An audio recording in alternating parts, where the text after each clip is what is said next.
రాష్ట్ర ప్రభుత్వం ప్రతిపాదించినా కూడా కేంద్ర ప్రభుత్వం బీజేపీ ప్రభుత్వం మీరన్న బీజేపీ ప్రభుత్వం పద్మభూషణ్ పద్మశ్రీ అవార్డు గద్దరన్నకు ఇవ్వకపోవడం పట్ల మీ యొక్క అభిప్రాయం ఏంటి?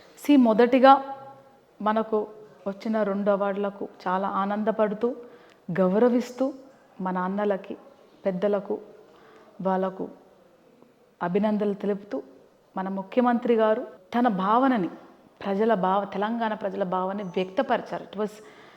వ్యక్తపరచడం చేశారు, కానీ నిందించలేరు, బెదిరించలేరు, ఇష్టం నుంచి మాట్లాడలేదు. ఈజ్ ఇట్ అన్న బండి అన్న గారు ఏమంటున్నారంటే మేము ఇవ్వనే ఇవ్వం, బరాబర్ ఇవ్వమన్నారు. ఒక అవార్డు మీరు ఇంట్లో నుంచి ఇస్తున్నారా అవార్డు, లేకపోతే బీజేపీ పార్టీ ఇస్తుందా, లేకపోతే అది జాతీయ అవార్డా అనే క్లారిటీ వాళ్ళు ఇవ్వాల్సిందే ప్రజలకి. సో ఇది జాతీయ అవార్డు కాబట్టి ప్రతి రాష్ట్రం నుంచి కొన్ని పేర్లు పంపిస్తారు. దాంట్లో జాతీయ అవార్డులో ఒక ప్రోటోకాల్ ఉంటుంది, సెలక్షన్ కమిటీ ఉంటుంది. ఇవ్వలేకపోయి ఉండొచ్చు. అదే ఎందుకు ఇవ్వలేదు, ప్రభుత్వం ఇవ్వలేదు కాబట్టి, దేశ ప్రభుత్వం ఇవ్వలేదు కాబట్టి నేను దానికి సంబంధించిన ఒక లెటర్ని దేశానికి పంపుతాను, మన గవర్నమెంట్కి పంపుతాను అని మన సీఎం గారు అన్నారు. కానీ దీంట్లో ఒక చిన్న ఇంటరప్షన్. గద్దరన్నకు బీజేపీ ప్రభుత్వం అవార్డు ఇవ్వదని తెలుసు, అయినప్పటికీ కూడా కావాలని రేవంత్ రెడ్డి గారు వాంటెడ్లీ పంపించి బీజేపీని, కేంద్ర ప్రభుత్వాన్ని బదనాం చేయడం కోసం మాత్రమే ఈ ప్రతిపాదన తీసుకొచ్చాడనే ఒక అభిప్రాయాన్ని మీరు ఎలా చూస్తారు? అది ఇప్పుడు మీరు అడుగుతున్న క్వశ్చన్. కావాలని పంపించడేమో. If you just say Telangana, the biggest icon is Gaddar గారు. There is no doubt. So మనకి తెలంగాణ నుంచి ఒక పద్మశ్రీ అవార్డు, జాతీయ పురస్కారం అంటే ఒక గౌరవప్రదం. ఆ అవార్డుకి ఎలిజిబుల్ ఎవరు, మీరు పంపండి అంటే ఈ ఆర్ట్ కల్చర్కి సంబంధించిన దాంట్లో గద్దర్ గారి పేరు, గద్దర్ గారు ఒక్కరే కాదండి, అందశ్రీ గారి పేరు, గోరంట వెంకన్న పేరు, తిరుమల గారి పేరు, సుఖ నరసన్న పేరు పెట్టి పంపించారు. సో దీంట్లో గద్దర్ గారికి ఇవ్వలేదు అనడం అనేది తప్పు. దాంట్లో ఎవరికి ఇవ్వలేదు కదా. నోబడీ వేర్ సెలెక్టెడ్ అదన్నారు. దాన్ని మేము 5 పంపించాం, 5 మీరు సెలెక్ట్ చేయలేదు.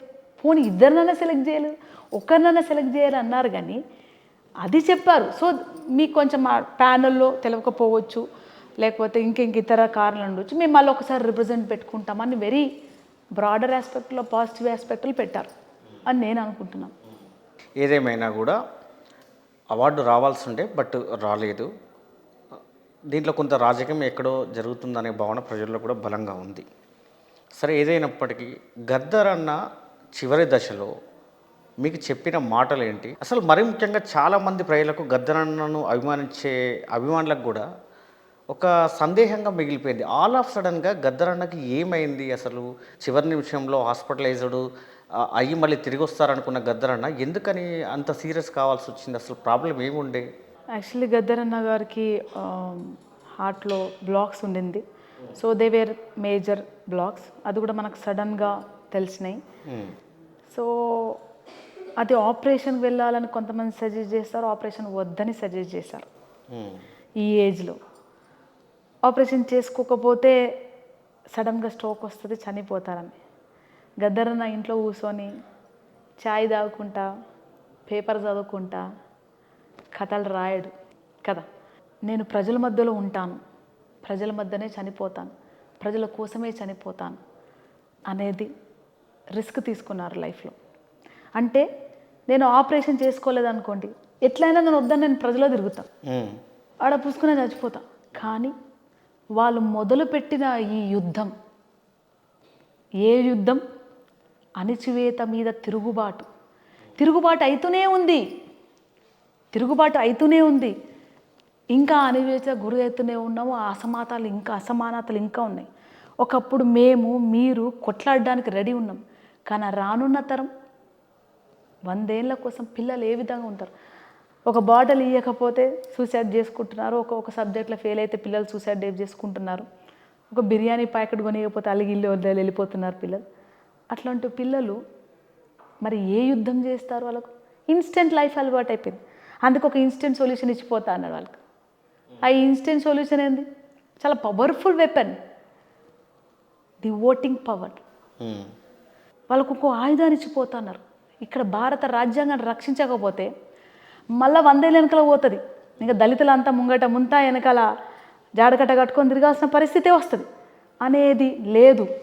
నేను ఆపరేషన్ చేసుకుంటే ఇంకా 10 ఏళ్ళు బతుకుతా, 10 ఏళ్ళు ఏం చేస్తా, నా కాలు చేయాలి బండినే అడిగా, నాన్న కొంచెం ఎక్కడో భయం అవుతుంది నాన్న, మాకు తెలుసు మొండోడు బతుకుతావు ఏం కాదు, కానీ ఫిజికలీ చేస్తావు అంటే, కాలు చేయాలి పని చేయంట బిడ్డ, ముందులాగా ఎగిరి దుంకలాడలేను నేను, కానీ నా గొంతు పని చేస్తుంది, నా గుండె పని చేస్తుంది, నా బుర్ర పని చేస్తుంది అంట.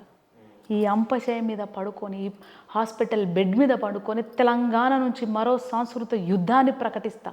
భారతదేశం అంతా భారత రాజ్యాంగాన్ని రక్షించుకోవడం, ఓట్ల విప్లవాన్ని రక్షించుకుంటాం, తెలంగాణను పునర్నిర్మించుకొని యుద్ధాన్ని ప్రకటిస్తాను గొప్ప ఆశయాన్ని ఎంచుకొని ఆయన ఆపరేషన్కి వెళ్ళి మృతి చెందాడు. ఆపరేషన్ చేస్తున్న క్రమంలో మృతి చెందాడు. ఆపరేషన్ అయిపోయిన తర్వాత, సక్సెస్ అయిన తర్వాత ఉమ్. ఫెయిల్ అయిందన్నారు. సో దానికి దెర్ ఆర్ మెనీ రీజన్స్ అన్నమాట. ఒక చిన్న ఆరోపణ కూడా ఉంది దీంట్లో, వైద్యుల నిర్లక్ష్యమా లేకపోతే ఎక్కడైనా మిస్కమ్యూనికేషన్ అయిందా? చాలా ఉండుంటే వైద్యుల నిరీక్షణ అనలేము. ఉమ్. సామాన్య మంచి కాదు కదండి గద్దరన్న. గద్దరన్న సామాన్యమైన మంచి కాదు. ఏమిటి చాలా కారణాలు ఏమున్నాయి అంటే గద్దరన్న చాలా కారణాలు ఉంటే, first of all maybe calculation wrong ఉంటుంది. ఆల్రెడీ ఆయనకు లంగ్ ఇన్ఫెక్షను, తర్వాత వెన్నెముకలో బుల్లెట్, షుగరు, బీపీ ఎప్పుడు హై ఉండేది అట్లా. సో వైద్యులు క్యాలిక్యులేషన్ చేయడంలో ఏమన్నా అయి ఉంటుందా, మిస్ అయిపోయిందా అనేది ఉంది. కానీ మనం ఒక గొప్ప వైద్యులని అన్లెస్ అండ్ అంటిల్ రాజ్యాంగబద్ధంగా ప్రూఫ్ పెట్టుకొని మాట్లాడతాను. నేను ఇట్లాగా లూజ్ టాక్ మాట్లాడలేను కదండి. లేదు, నేను నిర్లక్ష్యం అని అంటే దాని కారణం సక్సెస్ అయినాక ఎందుకు మృతి అంటే చెందాడు చాలా అనేది. చాలా కేసెస్ అట్లా అవుతాయి. అంటే సక్సెస్ అయిపోయినాక ఒక 1 monthలో చనిపోతారు, వారంకే చనిపోతారు, 6 నెలలకే చనిపోతాయి, అలాంటి ఆ జరుగుతుంది. క్షణం మీ యొక్క ఆలోచన విధానం, మీ యొక్క భావోద్వేగం ఏ విధంగా ఉండే? ఇంకా మాసిపోలేదు ఆ బాధ, ఆ భావోద్వేగం, అది కంటిన్యూ అవుతూనే ఉంది. ఏ బిడ్డకైనా, ఏ ఫ్యామిలీకైనా, ఏ కుటుంబానికైనా తండ్రి చనిపోవడం తీరని లోటు. దాంట్లో మహా గొప్ప మనిషి చనిపోవడం, ఆ తండ్రి మా ఒక్కొనికి తండ్రే కాదు, కోట్లాది మందికి తండ్రి, కోట్లాది మందికి ధైర్యం, అలాంటి గొప్ప వ్యక్తిని కోల్పోయడం అనేది ఇంకా బాధ.